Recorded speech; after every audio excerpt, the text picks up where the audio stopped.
Hey, what's up guys? My name is Tom Spark. Welcome back to another video. Today I'm going to be helping you master Discord and give you some really good tips and tricks so that way you can make better servers and use the application better overall. Discord is probably the best kind of way to chat with your friends with voice communication or text communication, but it also has a lot of kind of hidden complexity in it that you could really take advantage of. I'm going to help you do that in this video, so let's get right into it. Hey guys, just a reminder to check out vpntierlist.com.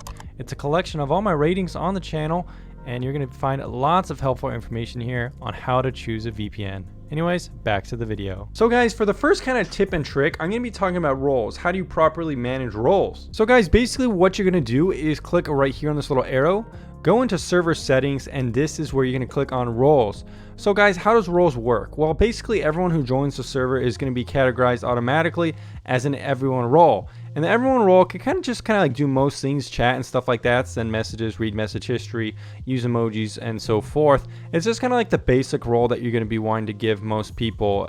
But guys, if you do want to give other roles, you're just going to make a new role. You click on this one.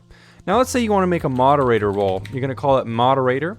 You have the choice here of giving it a different color, which is cool. It kind of makes people feel special. You can also change it to default or pick a custom color if you want. But I'm just going to pick, yellow for now. Right here is where you're going to want to click if you want to display the role separately from other members. Basically what this is going to do is, let's save it right now, and then we'll assign myself the new role.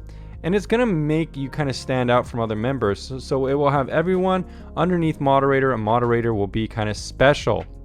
That's helpful if you want people to be able to see who is a moderator, mention the moderators and stuff like that. And you can of course allow people to mention this role or not. So guys, once you make like this kind of moderator role stand out, you can also give it additional permissions and privileges, like the ability to manage a server, manage roles. You could give this person the ability to manage roles and assign roles, kick people out, manage emojis, and this most of the stuff is kind of self-explanatory. It's just something you're going to kind of want to go through and assign moderator these privileges.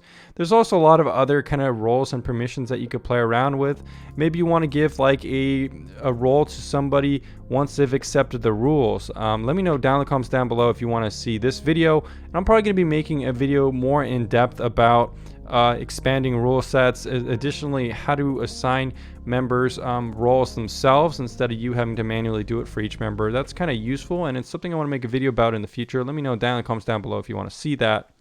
But that's pretty much how you assign roles. And of course you could just right click someone and change their role right there. Not only that, but you can also customize the permission for channels. Let's say you want to have a mod channel. You can make a channel called this, click private channel, and only allow the moderators to see this. So this channel is going to be locked only for that role you just created. Very useful. Alright guys, another really useful tip and trick is going to be how to create channel categories. So let's say you have something like this. You have a gaming channel, you have a, let's just say movie channel, and then you have like something like a rules channel. So you have all these channels, right, but they're not really organized. So what you're going to want to do is right click, just like kind of like in the empty space, create a category.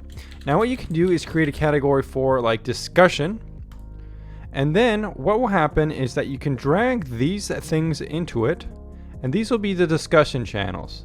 And then you can of course have a kind of like a rules or server info kind of tab here, and then you can go of course drag it in there. Not only that, you can even create like a mod category and make it specifically only available to mods.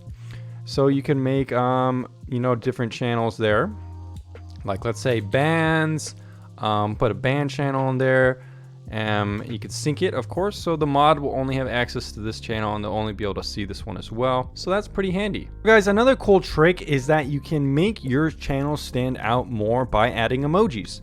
So basically what you're going to want to do is go to prosettings.com/emoji, little line thingy, and then list. I'll put the link down in the description down below or in a comment, and then you can essentially make your channels just look cooler with these things.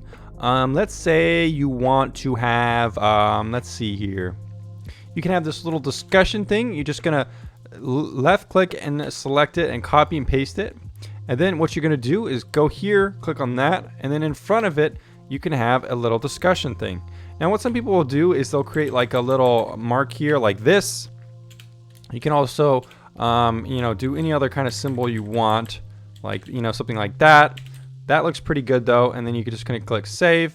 And then as you can see here, it does make it stand out more. You can have little emojis for each single thing. It kind of depends on which emojis you want to add to your thing. And a cool idea is add detective for the mod section. There's a lot of different emojis on this website you can play around. You just copy and paste it into the thing.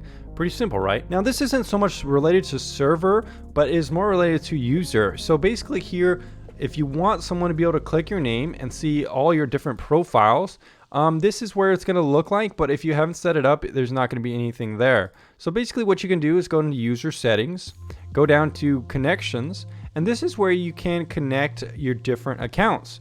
So you can connect YouTube, Battle.net, Xbox or whatever. So let's say you join a server and someone wants to know all your stuff to add you on all their things. They just right click your name and they could easily, look at your accounts and add you. So that's really convenient. Now, one of the most important things with Discord that makes it so useful is the notifications. But notifications can quickly become annoying if you're part of a large server. So how can you control them better?